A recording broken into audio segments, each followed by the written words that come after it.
Hello everyone, welcome back to hello friends chemistry channel. నేను మీ ఉమాశంకర్. నేను మీకు ఈ వీడియోలో ఏపీ పీజీ సెట్ 2021 మోడల్ పేపర్కి సంబంధించి మనం చూసుకున్నట్లయితే ఆల్రెడీ లాస్ట్ 2 వీడియోస్లో మనం 40 బిట్స్ అనేవి డిస్కస్ చేయడం అయితే జరిగింది. ఇప్పుడు ఈ AP PG set 2021 chemical science model paper చూసుకున్నట్లయితే 41 to 55 బిట్స్ అనేవి ఈ వీడియోలో అయితే మీకు చెప్పబోతున్నాను ఫ్రెండ్స్. సో ఈ వీడియోలో ఈ యొక్క క్వశ్చన్స్ కి విత్ డీటెయిల్ ఎక్స్ప్లెనేషన్ తో మీకైతే ఈ వీడియోలో అయితే చెప్పబోతున్నాను. మాక్సిమం ఈ బిట్స్ అన్ని కూడా ఈ వీడియోకి సంబంధించి బిట్స్ అన్ని కూడా మనకి ఫిజికల్ కెమిస్ట్రీ నుండి అయితే వచ్చింది ఫ్రెండ్స్. సో జాగ్రత్తగా మీరైతే చూస్తారని అనుకుంటున్నాను ఫ్రెండ్స్. వన్ మోర్ రిక్వెస్ట్ ఏంటంటే వీడియోని అనేది స్కిప్ చేయకుండా స్టార్టింగ్ నుండి ఎండింగ్ వరకు చూసినట్లయితే మీకు ఈచ్ అండ్ ఎవ్రీ పాయింట్ అనేది క్లారిటీగా అయితే తెలుస్తుంది. ఓకే ఫ్రెండ్స్, సో నా start this section. So first of all 41 question చూసుకున్నట్లయితే, if the walls of a one-dimensional box are suddenly removed, okay, this is the question. ఇది మనకి ఏంటంటే క్వాంటమ్ మెకానిక్స్ నుండి వచ్చిన క్వశ్చన్ ఫ్రెండ్స్. సో దీంట్లో మనకు చూసుకున్నట్లయితే 4 ఆప్షన్స్ అయితే ఇవ్వడం జరిగింది. First one is the particle in the box does not obey the wave function. Second one, the particle vanishes into thin air. The particle has infinite kinetic energy. Fourth one, the particle as continuous energy spectrum. Okay friends, మనం చూసుకున్నట్లయితే ఈ question కి సంబంధించి ఏంటంటే one dimensional box కానీ తీసుకున్నట్లయితే walls అనేవి sudden గా రిమూవ్ చేసినట్లయితే ఆ పార్టికల్ అనేది ఏమవుతుందో అడుగుతున్నారు ఫ్రెండ్స్. ఓకే ఫ్రెండ్స్, సో దీనికి సంబంధించి నేనైతే మీకు ఒక ఇంపార్టెంట్ ఇంట్రడక్షన్ అయితే మీకైతే దీంట్లో చెప్పబోతున్నాను ఫ్రెండ్స్. వన్ డైమెన్షనల్ బాక్స్ కానీ తీసుకున్నట్లయితే, okay, so one dimension box కానీ తీసుకున్నట్లయితే దాంట్లో ఉన్న వాల్స్ ని కానీ రిమూవ్ చేసినట్లయితే కంటిన్యూస్ ఎనర్జీ స్పెక్ట్రమ్ అనేది మనకు వస్తుంది. ఎలా వస్తుందో చూద్దాం friends. For example, if the walls are present, walls కానీ ప్రెసెంట్ అయి ఉన్నట్లయితే ఒక వన్ డైమెన్షన్ బాక్స్ కి it has a quantized energy levels. మనకి ఎనర్జీ లెవెల్స్ అనేవి ఉంటాయి, ఎందుకంటే వాల్స్ ఉండడం వల్ల మనకి సోడియంగర్ వేవ్ ఈక్వేషన్ అనేది చూపిస్తుంది. సో సోడియంగర్ వేవ్ ఈక్వేషన్ చూపించడం వల్ల it has a quantized energy levels అయితే ఉంటాయి. సో ఎప్పుడైతే మనం వాల్స్ అనేవి రిమూవ్ చేసామో మనకి ఏం జరుగుతుందంటే బౌండరీస్ అనేవి చేంజ్ అవుతుంది. వాల్స్ ఉండేటప్పుడు మనకి ఏంటంటే ఒక ఫైనిట్ బౌండరీస్ అయితే ఉంటుంది. ఫర్ ఎగ్జాంపుల్ 0 to A అనే బౌండరీలు అయితే మనకు ఉంటుంది. బట్ ఎప్పుడైతే మనం ఈ వాల్స్ అనేవి రిమూవ్ చేసామో వన్ డైమెన్షన్ బాక్స్ లో, అప్పుడు ఏం జరుగుతుందంటే బౌండరీస్ అనేవి చేంజ్ అవుతాయి. అంటే ఫైనెట్ టు ఇన్ఫైనెట్ వరకు మనకైతే బౌండరీ కండిషన్స్ అనేవి ఉంటాయి. సో ఎప్పుడైతే మనకి బౌండరీ కండిషన్స్ అనేవి ఫైనెట్ టు ఇన్ఫైనెట్ ఉన్నాయో అవి ఏం చూపిస్తుంది, మనకి వేవ్ ఫంక్షన్ అనేది చూపిస్తుంది. కాబట్టి ఇక్కడ ఫస్ట్ ఆప్షన్ లో చూసుకున్నట్లయితే the particle in the box does not obey the wave function. This is not a correct answer friends. మనకి ఏంటంటే మనకి బాక్స్ వన్ డైమెన్షన్ బాక్స్ యొక్క వాల్స్ అనేవి రిమూవ్ చేసినప్పటికీ మనకి ఏంటంటే వేవ్ ఫంక్షన్ అనేది చూపిస్తుంది. కాబట్టి ఆప్షన్ 1 అనేది correct, not a correct answer. Okay, the particle vanishes into thin air. Okay, మనం చూసుకున్నట్లయితే పార్టికల్ అనేది ఏదో ఒక స్పేస్ లో అయితే ఉంటుంది. బట్ మనకి అది ఏంటంటే పార్టికల్ అనేది రిమూవ్ అవడం అనేది బయటికి రావడం అనేది జరగదు. ఏంటంటే వన్ డైమెన్షన్ బాక్స్ లో ఏదో ఒక స్పేస్ లో అయితే మనకు పార్టికల్ ఉంటుంది. కాబట్టి ఆప్షన్ 2 కూడా ఏంటంటే not a correct answer. The particle as a kinetic energy. Particle అనేది హ్యాజ్ ఇన్ఫైనిట్ కైనెటిక్ ఎనర్జీ అంటున్నాడు. మన ఇక్కడ ఏం జరుగుతుంది అంటే మనం ఇక్కడ ఎటువంటి విధమైనటువంటి ఎనర్జీని అయితే ఇక్కడైతే అప్లై చేయట్లేదు. జస్ట్ ఏం చేస్తున్నానంటే వన్ డైమెన్షనల్ బాక్స్ యొక్క వాల్స్ నే రిమూవ్ చేస్తున్నాం. కాబట్టి పార్టికల్ అనేది ఏదో ఒక స్పేస్ లో ఉంటుంది. కాబట్టి మనకి ఇక్కడ కైనెటిక్ ఎనర్జీ అనేది ఎటువంటి విధమైన చేంజ్ అయితే ఉండదు. కాబట్టి so but there is no kinetic energy అనేది చేంజ్ ఉండదు. కాబట్టి ఆప్షన్ 3 కూడా నాట్ ఏ కరెక్ట్ ఆన్సర్. ఇక్కడ ఉన్న పార్టికల్ అనేది ఏం జరుగుతుందంటే ఎక్కడొక స్పేస్ లో ఉంటుంది. కాబట్టి ఇది ఏం జరుగుతుందంటే కంటిన్యూస్ ఎనర్జీ స్పెక్ట్రమ్ అయితే మనకైతే ఇవ్వడం జరుగుతుంది. కాబట్టి option 4 is the correct answer. Okay friends, now coming to the 42 question, which of the following statement regarding the physical adsorption of a gas on surface of solid is not correct? Okay, physical adsorption of gas ప్రకారం చూసుకున్నట్లయితే gas on solid అంటే ఒక solid మీద మనకి gas అనేది physical అడ్జర్ప్షన్ జరిగినట్లయితే ఈ కింది వాటిలో ఏదనేది నా కరెక్ట్ ఆన్సర్ కాదని అడుగుతున్నారు. ఇక్కడ 4 ఆప్షన్స్ అయితే ఇవ్వడం జరిగింది. First one is on increasing temperature adsorption increases continuously. Okay, enthalpy changes are negative and adsorption is specific, it is a reversible in nature. Okay, ఈ 4 ఆప్షన్ చూసుకున్నట్లయితే మనకి ఏది కరెక్ట్ ఆన్సర్ చూద్దాం ఫ్రెండ్స్. ఫస్ట్ ఆఫ్ ఆల్ మీరు చూసుకున్నట్లయితే ఇక్కడైతే కొన్ని points అయితే నేనైతే ఇవ్వడం జరిగింది ఫ్రెండ్స్. ఆ పాయింట్స్ చూసుకున్నట్లయితే physical adsorption of a gas on solid చూసుకున్నట్లయితే ఇక్కడ సాలిడ్ మీద జరిగే గ్యాసెస్ కి అనేది అంటే అడ్జప్షన్ జరిగే గ్యాసెస్ కి అనేది వీక్ వాండర్వాల్ ఫోర్సెస్ అనేది ఉంటుంది. సో వీక్ వాండర్వాల్ ఫోర్సెస్ ఉంటుంది. It is a reversible nature and it is a spontaneous reaction. Spontaneous reaction అంటున్నాం అంటే డెల్టా జీ అనేది నెగిటివ్ అవుతుంది. ఎందుకు డెల్టా జీ అనేది నెగిటివ్ అవుతుందంటే as number of gas molecule adsorption increase అయినట్లయితే number of gas molecule adsorption అనేది increase అయినట్లయితే డిజార్డర్నెస్ అనేది డిక్రీజ్ అవుతుంది. సో డిజార్డర్నెస్ డిక్రీజ్ అవుతుందంటే మనకు డెల్టా ఎస్ అనేది ఏంటి, ఎంట్రోపీ అనేది మనకు నెగిటివ్ గా ఉంటుంది. సో ఎంట్రోపీ నెగిటివ్ గా ఉన్నదంటే మనకు తెలుసు delta G is equal to delta H minus T delta S. So entropy G negative అయితే మనకేం జరుగుతుంది, డెల్టా జీ అనేది కూడా ఏంటవుతుందంటే స్పాంటోనియస్ రియాక్షన్ అంటాం కాబట్టి డెల్టా జీ అనేది negative. So delta G negative, delta S కూడా నెగిటివ్. ఈ టర్మ్స్ మనకు థర్మోడైనమిక్స్ లో వస్తాయి friends. So delta S delta G negative అయితే ఇక్కడ చూసుకున్నట్లయితే ఇది negative, delta H minus negative into negative positive అవుతుంది. అంటే మనకి ఈ యొక్క డెల్టా హెచ్ ఎంథాల్పీక్ అనేది ఏం కావాలంటే హయ్యర్ నెగిటివ్ వాల్యూ కావాలి. సో ఎప్పుడైతే దీనికి హయ్యర్ నెగిటివ్ వాల్యూ వస్తుందో ఈ యొక్క డెల్టా జీకి అనేది యువత పక్కన నెగిటివ్ క్యాలరీకి అనేది అది ఎక్కువ అవుతుంది. అంటే it's means delta H is equal to negative with high magnitude అనేది ఎక్కువ వాల్యూ కావాల్సి అనేది ఉంటుంది.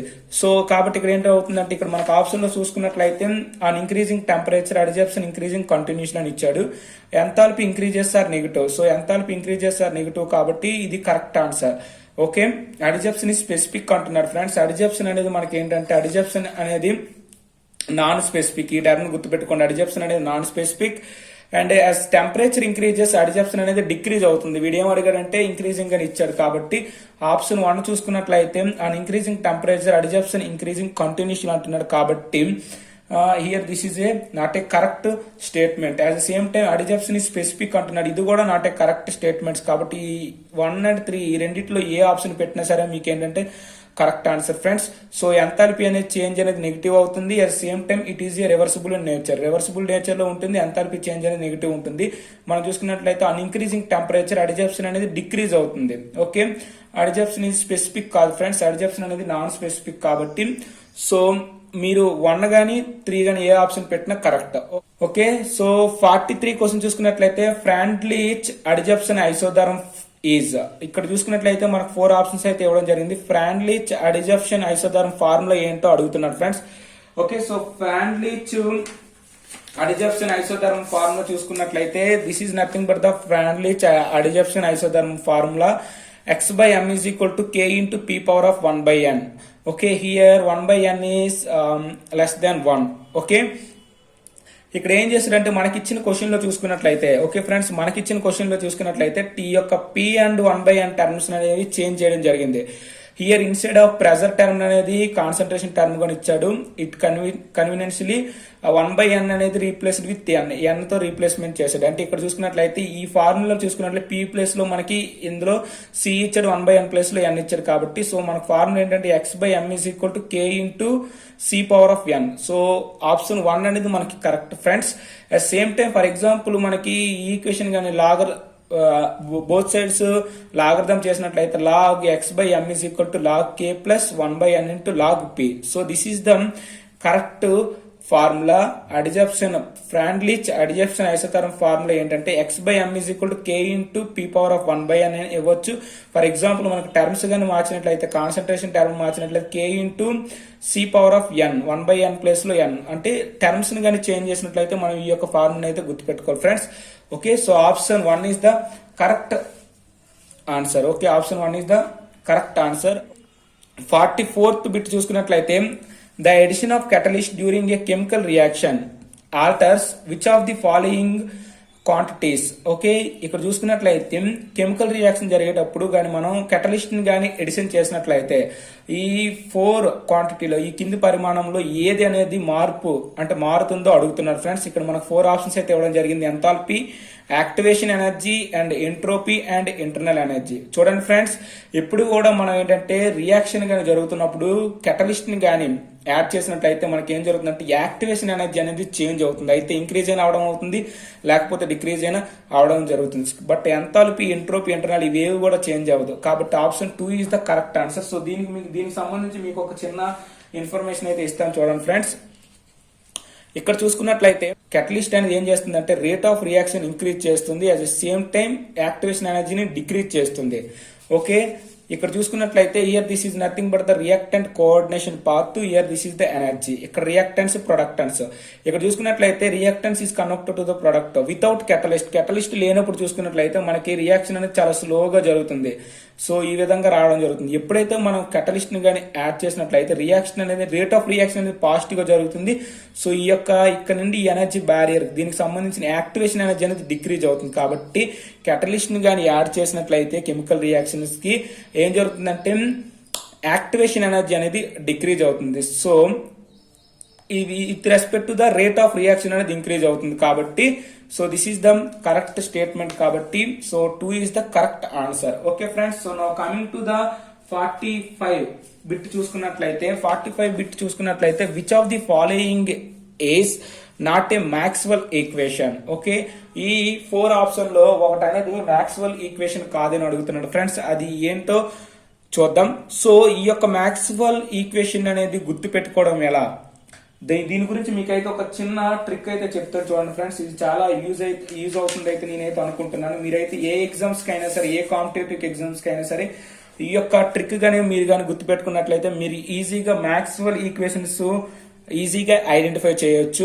ఓకే, సో మీరు గుర్తు పెట్టుకోవాల్సిన టర్మ్ ఏంటంటే విజయవాడ థర్మల్ పవర్ స్టేషన్. ఏంటి Vijayawada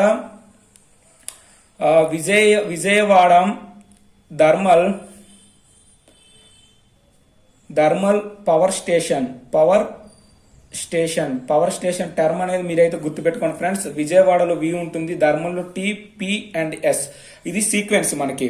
okay, Vijayawada thermal power station అనేది మనకి ఇది ఒక సీక్వెన్స్ ఫ్రెండ్స్. ఫర్ ఎగ్జాంపుల్ మనకి దోబై దోటి గాని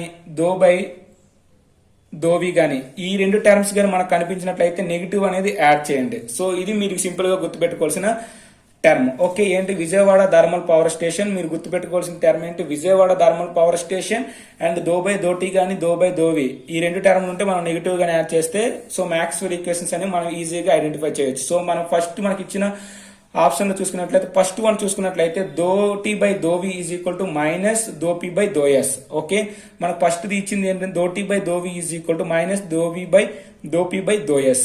ఇది మనం సీక్వెన్స్ చూసుకో. విజయవాడ థర్మల్ పవర్ స్టేషన్ అనేది ఈ సీక్వెన్స్ లో వస్తుందో లేదు చూద్దాం. ఇక్కడ చూడండి, విజయవాడ టీ అంటే థర్మల్ అండ్ పి అంటే power and station. Okay, so మనకి ఈ విధంగా సీక్వెన్స్ అయితే వచ్చింది. ఏంటి విజయవాడ థర్మల్ పవర్ స్టేషన్. ఇక్కడ వి ఉంది, ఇక్కడ టీ ఉంది, P and S. So Vijayawada thermal power station. ఏమన్నా నేను దోబై దోటి గానీ దోబై దోవి గాని ఉంటే నెగిటివ్ యాడ్ చేయమను. కాబట్టి ఏంటి నెగిటివ్ యాడ్ చేశాం. కాబట్టి ఇదేంటిది ఇది మ్యాక్స్వెల్ ఈక్వేషన్ అనేది ఎగ్జిబిట్ చేస్తుంది. ఓకే, సో ఫర్ ఎగ్జాంపుల్ మనకి ఆప్షన్ 2 చూద్దాం. ఆప్షన్ 2 లో మనకి ఏమి ఇచ్చారు దోటి బై దోపి ఈజ్ ఈక్వల్ టు మైనస్ దోవి బై దోఎస్. ఇక్కడ చూసుకున్నట్లయితే విజయవాడ థర్మల్ పవర్ స్టేషన్ అనేది ఏ విధంగా మనకు సీక్వెన్స్ రావాలి. ఇక్కడ చూడండి, విజయవాడ థర్మల్ పవర్ స్టేషన్ మనకి ఇటువైపు వస్తుంది, విజయవాడ థర్మల్ పవర్ స్టేషన్. ఈ విధంగా మనకైతే విజయవాడ థర్మల్ పవర్ స్టేషన్ అనేది వస్తుంది. నేనేమన్నాను దోవి బై దోటి కానీ దోబై దోవి ఉన్నట్లయితే నెగిటివ్ యాడ్ చేయమని. ఇక్కడ మనకి ఏది ఉంది దోబై దోపి ఉంది, దోబై దోఎస్ ఉంది. కానీ దోబై దోటి కానీ దోబై దోవి లేదు. కాబట్టి ఇక్కడ నెగిటివ్ వాల్యూ అనేది మనకు రాదు. కాబట్టి so this is not a correct answer. ఇది మ్యాక్స్వెల్ ఈక్వేషన్ కాదు. కాబట్టి సో మ్యాక్స్వెల్ ఈక్వేషన్ అయితే మనకి ఎలా వస్తుంది దోటి బై దోపి ఈజ్ ఈక్వల్ టు దోవి బై దోఎస్ అనేది రావాలి. ఎందుకంటే మనం ఈ యొక్క సింపుల్ ట్రిక్ బట్ చూసుకున్నట్లయితే ఈ విధంగా రావాలి. కానీ ఇది రాలేదు కాబట్టి ఇది నాట్ ఏ కరెక్ట్ ఆన్సర్. కాబట్టి ఇది మ్యాక్స్వెల్ ఈక్వేషన్ అయితే చూపించదు. ఫర్ ఎగ్జాంపుల్ మీరు నెక్స్ట్ చూసుకుందాం, థర్డ్ వన్ చూసుకుందాం. థర్డ్ వన్ మనకి ఏంటి ఇచ్చారు దోపి బై దోటి ఈజ్ ఈక్వల్ టు దోఎస్ బై దోవి. ఓకే, ఇక్కడ చూసుకున్నట్లయితే దోపి బై దోటి ఈజ్ ఈక్వల్ టు దోఎస్ బై దోవి. విజయవాడ చూడండి, Vijayawada thermal power station sequence అయితే మనకు వస్తుందా లేదా విజయవాడ థర్మల్ పవర్ స్టేషన్ అనేది ఏ విధంగా చూసుకున్నా రావాలి. ఒకవేళ మనకి ఏ విధంగా రాకపోయినా అనుకోండి అది ఏంటది మ్యాక్స్వెల్ ఈక్వేషన్ అయితే చూపించదు. ఇక్కడ చూడండి, విజయవాడ థర్మల్ పవర్ స్టేషన్ చూపిస్తుంది. దోబై దోటి కానీ దోబై దోవి కానీ ఉంటే నెగిటివ్ యాడ్ చేయమని. కాబట్టి ఇక్కడ నెగిటివ్ వస్తుంది. కాబట్టి నెగిటివ్ క్యాన్సిల్ అయిపోయి మనకి ఏంటి పాజిటివ్ అవుతుంది. సో దోపి బై దోటి ఈజ్ ఈక్వల్ టు దోఎస్ బై దోవి. ఓకే, ఈ ట్రిక్ కానీ గుర్తుపెట్టుకున్నట్లయితే మీరు మ్యాక్స్వెల్ ఈక్వేషన్ అనేది ఈజీగా ఐడెంటిఫై చేస్తారు. ఫర్ ఎగ్జాంపుల్ 4th వన్ చూద్దాం. దోవి బై దోటి ఈజ్ ఈక్వల్ టు మైనస్ దోఎస్ బై దోపి. ఇక్కడ చూసుకున్నట్లయితే దోవి బై దోటి ఈజ్ ఈక్వల్ టు మైనస్ దోఎస్ బై దోపి. కాబట్టి మనం విజయవాడ థర్మల్ పవర్ స్టేషన్ అనేది ఎలా వస్తుంది చూద్దాం. విజయవాడ థర్మల్ పవర్ స్టేషన్ మనకి ఈ విధంగా అయితే రావడం జరిగింది, విజయవాడ థర్మల్ పవర్ స్టేషన్. ఈ విధంగా ఏదో విధంగా మనకి సీక్వెన్స్ అయితే వస్తుంది. సో ఇక్కడ చూసుకున్నట్లయితే దో బై దోటి కానీ దో బై దోవి ఉంటే ఏం చేయమని నెగిటివ్ యాడ్ చేయమని. ఇక్కడ ఏంటి దో బై దోటి ఉంది కాబట్టి నెగిటివ్ యాడ్ చేసాం కాబట్టి ఇది కూడా కరెక్ట్. సో ఈ మూడు కూడా మనకి ఏంటంటే మ్యాక్స్వెల్ ఈక్వేషన్స్ అయితే చూపిస్తాయి. సో ఇది మటుకు మ్యాక్స్వెల్ ఈక్వేషన్ చూపించదు కాబట్టి so option 2 is the correct answer. So మీరు ఈ విధంగా ఈ యొక్క సింపుల్ ట్రిక్ యూజ్ చేసినట్టయితే మీరు మ్యాక్స్వెల్ ఈక్వేషన్స్ ఈజీగా ఐడెంటిఫై చేస్తారు. ఏంటి విజయవాడ థర్మల్ పవర్ స్టేషన్, అక్కడ దో బై దోటి కానీ దో బై దో ఉన్నట్లయితే నెగిటివ్ యాడ్ చేస్తే సరిపోతుంది. ఓకే, ఏ విధంగా సీక్వెన్స్ చూసుకున్నా సరే విజయవాడ థర్మల్ పవర్ స్టేషన్ అనేది మనకి వచ్చేటట్లు చూసుకోవాలి. Okay, so this is the Maxwell equation కి simple trick. Okay, so now coming to the 46th question చూసుకున్నట్లయితే work done in reversible and isothermal compression is dash. The work done in reversible and adiabatic compression. Okay, work done in reversible isothermal compression చూసుకున్నట్లయితే అంటే reversible process లో isothermal compression లో జరిగే work done అనేది adiabatic compression అంటే reversible process లో adiabatic compression లో జరిగే వర్క్ డన్ కన్నా ఎక్కువ ఉంటుందా తక్కువ ఉంటుందా అడుగుతున్నాడు ఫ్రెండ్స్. సో దీనికి సంబంధించి ఒక గ్రాఫ్ అయితే మీరు ఈజీగా గుర్తుపెట్టుకోవాలి ఫ్రెండ్స్. సో ఈ గ్రాఫ్ గా మీరు గుర్తుపెట్టుకున్నట్లయితే అడియాబెటిక్ కంప్రెషన్ గానీ ఐసోథర్మల్ కంప్రెషన్ అనేది అంటే రివర్సిబుల్ ప్రాసెస్ లో మనకి ఏ విధంగా జరుగుతుందో వర్క్ డన్ అనేది ఈ గ్రాఫ్ ద్వారా మీకు అయితే ఎక్స్ప్లెయిన్ చేస్తాను చూడండి ఫ్రెండ్స్. ఓకే, సో మనం సింపుల్ గా మనం చూసుకున్నట్లయితే వర్క్ డన్ అనేది ఏ విధంగా జరుగుతుందో రివర్సిబుల్ ప్రాసెస్ లో చూద్దాం. Okay, so this is the graph. మనం చూసుకున్నట్లయితే year this is the pressure and volume. Pressure and volume terms, volume అనేది ఎక్స్ యాక్సెస్ మీద తీసుకుంటాం, ప్రెజర్ అనేది వై యాక్సెస్ మీద తీసుకుంటాం. ఇది ఏంటంటే రివర్సిబుల్ ప్రాసెస్ లో మనకు వర్క్ డన్ అనేది isothermal compression and adiabatic compression లో ఏ విధంగా జరుగుతుందో ఇచ్చారు ఫ్రెండ్స్. సో ఇక్కడ చూసుకున్నట్లయితే ఐసోథర్మల్ కంప్రెషన్ లో మనకి జరిగే ఏరియా చూసుకున్నట్లయితే వర్క్ డన్ ఏరియా అనేది ఎక్కువగా ఉంటుంది అండ్ అడియాబెటిక్ కంప్రెషన్ లో తక్కువగా ఉంటుంది. అంటే వర్క్ డన్ అనేది మనకి రివర్సిబుల్ ప్రాసెస్ లో ఈ విధంగా ఉంటుంది, అది ఐసోథర్మల్ లో ఎక్కువగా ఉంటుంది అండ్ అడియాబెటిక్ లో ఈ విధంగా ఉంటుంది. So this is the graph for the work done in reversible process. కానీ మనకి ఇక్కడ ఇచ్చాడు ఏంటంటే కంప్రెషన్ అని ఇచ్చాడు. ఒక కంప్రెషన్ అని అడిగాడు కాబట్టి మనకు కంప్రెషన్ లో చూసుకున్నట్లయితే V2 is less than V1 అంటే V1 కన్నా V2 అనేది తక్కువగా ఉంటుంది ఇప్పుడు కంప్రెషన్ లో. ఓకే, కంప్రెషన్ లో మనకి ఏంటంటే V2 కన్నా V1 అనేది ఎక్కువగా ఉంటుంది కాబట్టి సో మనకి V2 మైనస్ V1 అనేది ఏంటవుతుంది, నెగిటివ్ వాల్యూ అనేది రావడం జరుగుతుంది. ఓకే, సో ఎప్పుడైతే మనకు నెగిటివ్ వాల్యూ వచ్చిందో వర్క్ చూసుకున్నట్లయితే ఏరియా అండ్ గ్రాఫ్ ప్రకారం చూసుకున్నట్లయితే ఏంటవుతుంది V2 minus V1 into P2 minus P1. So this is the work done formula తెలుసు కదా, work done W is equal PV కాబట్టి ఏమవుతుంది V2 minus V1 into P2 minus P1.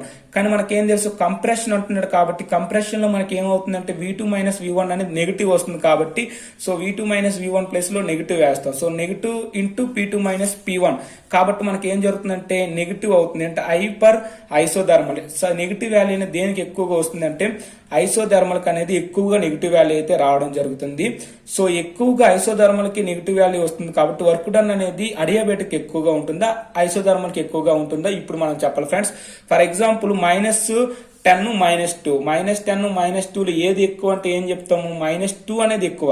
Okay, so -2 ఎక్కువ కాబట్టి ఇక్కడ ఏంటంటే ఐసోథర్మల్ లో మనకి ఏంటవుతుందంటే నెగిటివ్ వాల్యూ వస్తుంది అంటే కంప్రెషన్ జరుగుతుంది కాబట్టి ఇక్కడ ఏంటంటే negative value I per isothermal కాబట్టి సో వర్క్ డన్ అనేది దేనికి ఎక్కువగా ఉంటుంది అంటే అడియాబెటిక్ ఎక్కువగా ఉంటుంది. ఎందుకంటే -2 -10 చూసినట్లయితే -10 అనేది తక్కువ -2 కన్నా కాబట్టి వర్క్ డన్ అనేది అడియాబెటిక్ ప్రాసెస్ లో ఎక్కువగా జరుగుతుంది, ఐసోథర్మల్ కంప్రెషన్ లో తక్కువగా జరుగుతుంది. కాబట్టి ఇక్కడ మనం చూసుకున్న ఆప్షన్ లో చూసుకున్నట్లయితే ఇక్కడ ఏంటి work done in reversible and isothermal compression లో వర్క్ డన్ అనేది ఏ విధంగా జరుగుతుందంటే అడియాబెటిక్ కంప్రెషన్ తో పోల్చితే తక్కువగా ఉంటుంది కాబట్టి option 3 is the correct answer. Okay, work done in reversible and isothermal compression is less than the work done in reversible and adiabatic compression. So adiabatic compression లో జరిగే వర్క్ డన్ తో పోల్చుకుంటే isothermal compression లో తక్కువగా ఉంటుంది. ఎందుకంటే మనకు అక్కడ ఏంటంటే కంప్రెషన్ జరుగుతుంది కాబట్టి నెగిటివ్ వాల్యూ అనేది ఐసోథర్మల్ కి ఎక్కువగా ఉంటుంది. కాబట్టి నెగిటివ్ వాల్యూ ఎక్కువగా ఉన్నదంటే అర్థం ఏంటి, దానికి తక్కువ వర్క్ డన్ ఉన్నట్లు అర్థం. Okay friends, so this is the correct answer. Okay, now coming to the 47th question చూసుకున్నట్లయితే according to Maxwell's law of distribution of velocities of molecules the most probable velocity is. ఇక్కడ ఏం అడుగుతున్నానంటే Maxwell distribution లా ప్రకారం చూసుకున్నట్లయితే most probable velocity అనేది ఏ విధంగా ఉంటుందో అడుగుతున్నాడు. ఇక్కడ ఏంటి 4 ఆప్షన్స్ అయితే ఇవ్వడం జరిగింది. First one is greater than the main velocity and equal to the main velocity and equal to the root main square velocity and less than the root main square velocity, that is nothing but RMV. Okay, so మనం చూసుకున్నట్లయితే friends ఇక్కడ చూసుకున్నట్లయితే మనకి Maxwell distribution of velocity అనేది ఈ విధంగా మనకైతే graph అయితే మెన్షన్ చేయడం జరిగింది. So Maxwell distribution of velocities చూసుకున్నట్లయితే this law gives the fraction of gas molecules at different speeds. అంటే గ్యాస్ మాలిక్యూల్ ఫ్రాక్షన్ అనేది అట్ డిఫరెంట్ స్పీడ్ లో మనం చూసుకున్నట్లయితే ఈ విధంగా మనకైతే గ్రాఫ్ అయితే ఉంటుంది friends. Here this is nothing but the fraction of molecules, this is the molecular speed. Okay, so ఈ విధంగా చూసుకున్నట్లయితే this is nothing but the VMP, this is the most probable velocity, this is the main velocity and this is the root main square velocity. Okay, so according to Maxwell distribution of velocities ప్రకారం చూసుకున్నట్లయితే route main square velocity అనేది ఎక్కువగా ఉంటుంది దాని యొక్క velocity with compare to the main velocity and with compare to the most probable velocity. వాడు ఏం అడిగాడంటే so according to Maxwell's law of distribution of velocities of molecule the most probable velocity అనేది ఎలా ఉంటుందంటే less than the root main square velocity. So RMS కన్నా most probable velocity అనేది తక్కువగా ఉంటుంది. So this is the order of the different velocities. Okay, according to Maxwell distribution law. So దీని ప్రకారం చూసుకున్నట్లయితే 4th one is the correct answer. Okay friends, now coming to the 48th question చూసుకున్నట్లయితే when the concentration of reactant molecules is increased, the rate of reaction increases. So the best explanation is as the reactant concentration is increases. వీడు ఏం అడుగుతున్నాడు అంటే concentration of reactant molecules యొక్క concentration కానీ increase చేసినట్లయితే ఇక్కడ ఏమవుతుంది ద రేట్ ఆఫ్ రియాక్షన్ అనేది ఇంక్రీజ్ అవుతుందంట. ద బెస్ట్ ఎక్స్ప్లెనేషన్ ఏంటనేది చెప్పమంటాడు. అంటే ఏంటి రియాక్టెంట్ కాన్సన్ట్రేషన్ అనేది ఇంక్రీజ్ అయినట్లయితే ఈ కింది వాటిలో ఏదనేది ఆటోమేటిక్ గా చేంజ్ అవుతుందో అడుగుతున్నాడు. ఇక్కడ చూసుకున్నట్లయితే మనకు 4 ఆప్షన్స్ అయితే ఇవ్వడం జరిగింది. The average kinetic energy of molecule increase, the frequency of molecular collisions అనేవి ఇంక్రీజ్ అవుతుందని అడుగుతున్నాడు. అండ్ ఇక్కడ చూసుకున్నట్లయితే ద రేట్ కాన్స్టెంట్ ఇంక్రీజ్ అని ఇచ్చాడు. అండ్ 4th వన్ చూసుకున్నట్లయితే ద యాక్టివేషన్ ఎనర్జీ ఇంక్రీజ్ అని ఇచ్చాడు. ఓకే ఫ్రెండ్స్, మీరు చూసుకున్నట్లయితే this is very important point friends. మనకి when the concentration of reactant molecules గానీ ఇంక్రీజ్ అయినట్లయితే, okay friends, when concentration of reactant molecules గానీ ఇంక్రీజ్ అయినట్లయితే ఫ్రీక్వెన్సీ ఆఫ్ మాలిక్యులర్ కొలిజన్ అనేవి ఇంక్రీజ్ అవుతుంది. ఓకే, సో ఇక్కడ చూసుకున్నట్లయితే rate constant as a no relation with concentration of reactant. Rate constant అనేది concentration of reactant molecules మీద అయితే depend అయ్యి ఉండదు. రేట్ కాన్స్టెంట్ అనేది ఏంటంటే it is A characteristic constant for a specific reaction. ఇది ఏంటంటే ఏదైనా ఒక రియాక్షన్ కి క్యారెక్టరిస్టిక్ కాన్స్టెంట్ మాత్రమే తప్ప ఇది ఏ విధంగా ఎఫెక్ట్ అయితే ఉండదు. Kinetic energy depends on the temperature. ఇక్కడ ఏం అడిగారు అంటే కైనెటిక్ ఎనర్జీ అనేది మాలిక్యూల్స్ ఇంక్రీజ్ అవుతుందని అడిగారు. మనకి ఏంటంటే కైనెటిక్ ఎనర్జీ అనేది only it's depend upon the temperature. Temperature increase అయినప్పుడు మాత్రమే మనకి ఏంటంటే కైనెటిక్ ఎనర్జీ అనేది చేంజ్ అవుతుంది తప్ప రియాక్టెంట్ యొక్క కాన్సన్ట్రేషన్ అనేది ఇంక్రీజ్ అయినంత మాత్రాన మన కైనెటిక్ ఎనర్జీ అనేది ఏ విధంగా చేంజ్ అవ్వదు. ఇక్కడ 4th ఆప్షన్ చూసుకున్నట్లయితే యాక్టివేషన్ ఎనర్జీ ఇంక్రీజ్ అనేది ఇచ్చాడు. యాక్టివేషన్ ఎనర్జీ ఇంక్రీజ్ అంటే మనం ఎప్పుడు చెప్తాం, యాక్టివేషన్ ఎనర్జీ అనేది కెటలిస్ట్ యాడ్ చేసేటప్పుడు మీద అంటే కెటలిస్ట్ ఎఫెక్ట్ వల్ల మాత్రమే యాక్టివేషన్ ఎనర్జీ అనేది చేంజ్ అవుతుంది తప్ప రియాక్టెంట్ కాన్సన్ట్రేషన్ అనేది ఇంక్రీజ్ అవడం వల్ల మాత్రం మనకి యాక్టివేషన్ ఎనర్జీ అయితే ఏ విధంగా మార్పు అయితే ఉండదు. కాబట్టి ఈ 4 ఆప్షన్ లో చూసుకున్నట్లయితే the average kinetic energy molecule increase అని అడిగాడు. ఇదేంటి, ఇది not a correct answer.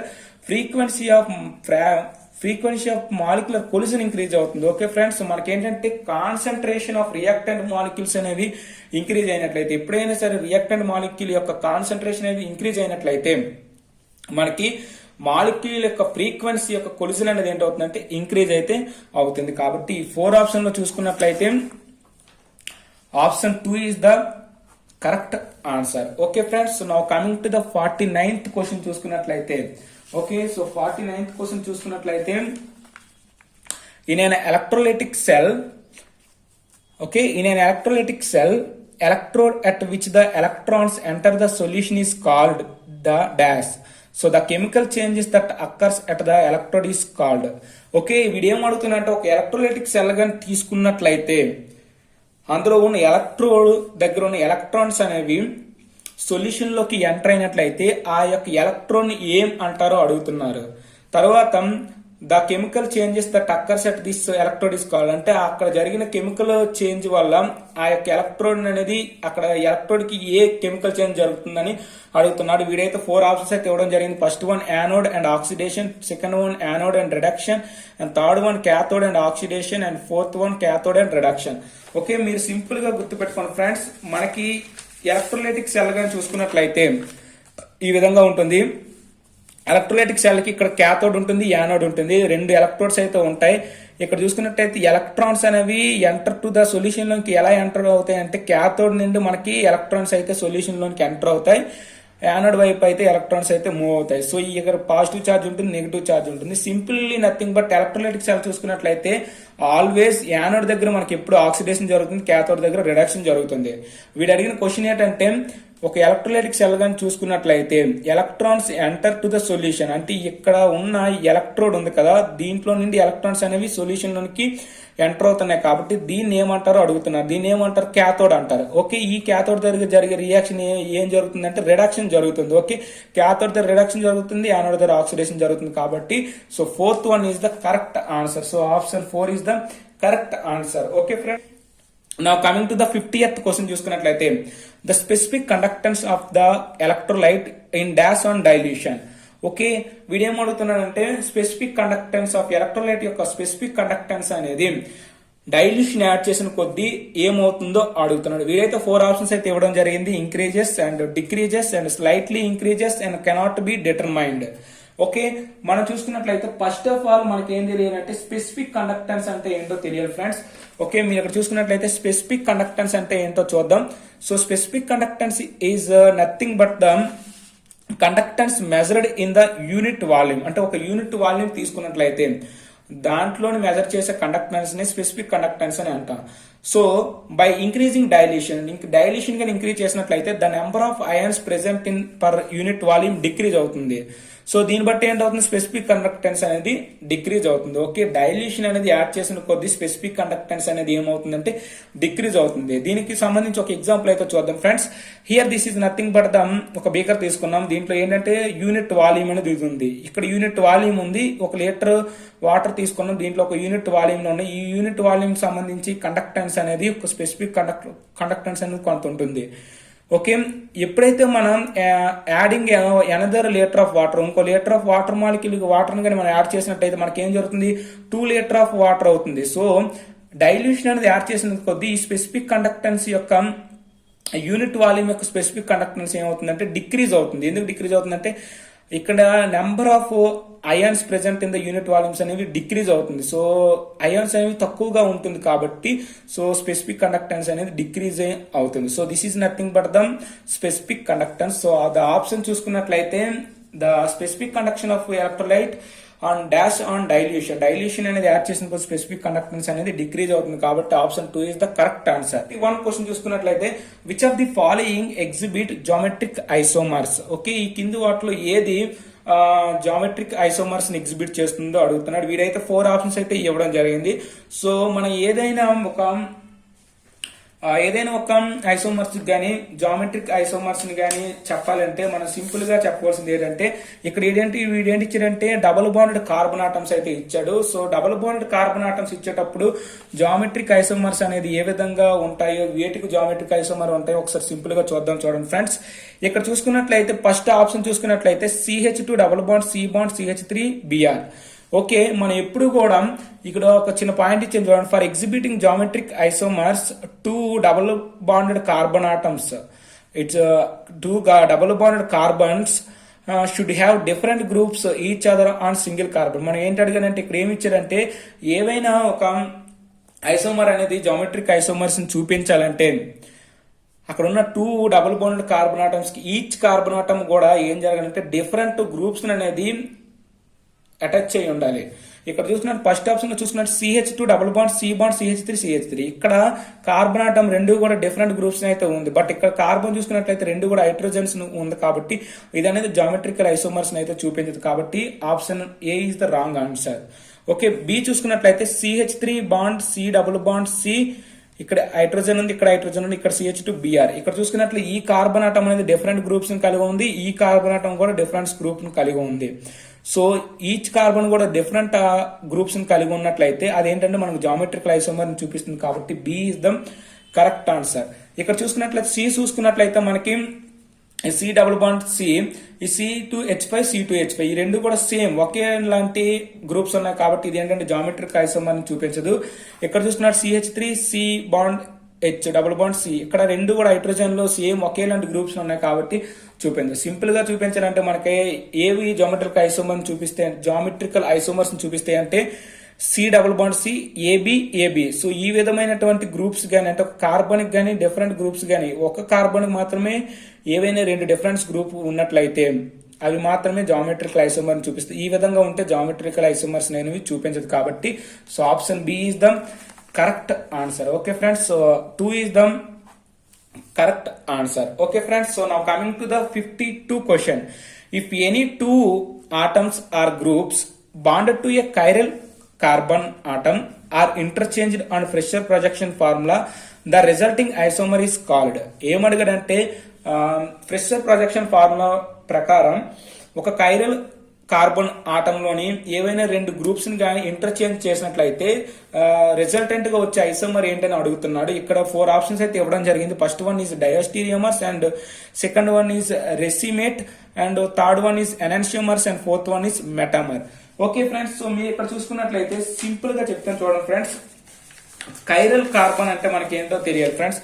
Chiral carbon అంటే మనకు తెలుసు ఏంటి, ఒక కార్బన్ ఆటమ్ అనేది డిఫరెంట్ గ్రూప్స్ అని అటాచ్ చేయనట్లయితే దాన్ని ఏంటంటారు కైరల్ సెంటర్ అని అంటారు లేదా కైరల్ కార్బన్ అని అంటారు. ఇక్కడ చూసుకున్నట్లయితే ఇది ఒక కైరల్ సెంటర్, ఇది ఒక కైరల్ సెంటర్ ఉంది. ఇక్కడ ABCD ఇవన్నీ కూడా 4 డిఫరెంట్ గ్రూప్స్ ఉన్నాయి. ఏమన్నాడు వీడు, ఏదైనా ఒక కైరల్ ఆటమిక్ గానీ ఓకే అక్కడ ఉన్న డిఫరెంట్ గ్రూప్స్ ని కానీ ఇంటర్చేంజ్ చేసినట్లయితే వచ్చే ఐసోమర్ ఏంటని అడుగుతున్నాడు. ఇక్కడ ఉంది ఫర్ ఎగ్జాంపుల్ ABCD ఉంది, ఈ A ఇటువైపు B ఇటువైపు మార్చాడు. సో ఈ విధంగా వచ్చింది, ఏంటి వచ్చింది, A ఇటువైపు వచ్చింది, B ఇటువైపు వచ్చింది.